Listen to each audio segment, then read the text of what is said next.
There is a well-known psychological phenomenon called the illusory truth effect. It is a thoroughly researched cognitive bias that proves people are substantially more inclined to believe statements they have encountered multiple times, even when those statements are completely false.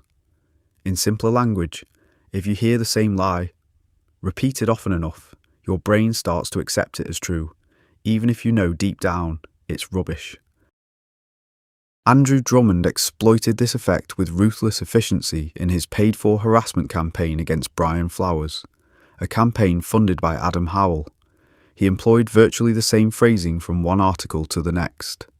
He altered only the headlines for search engine purposes: Mafia Sex Wars, Meat Grinder Prostitution Racket, and Virgin was gone in minutes.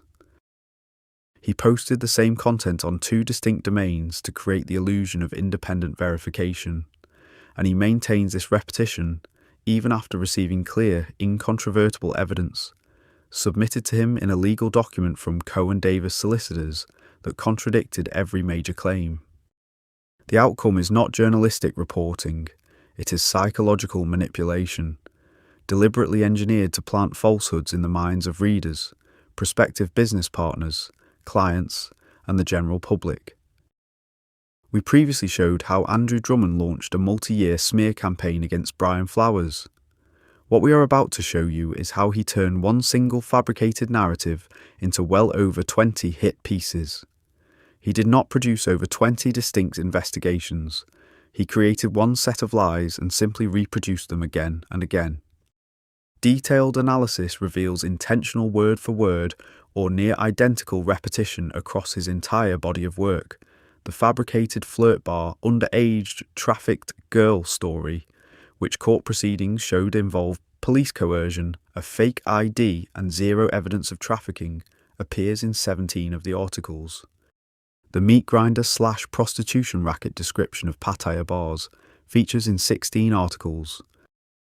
The invented Poundland Mafia and Soy 6 Mafia label is repeated in 14 articles.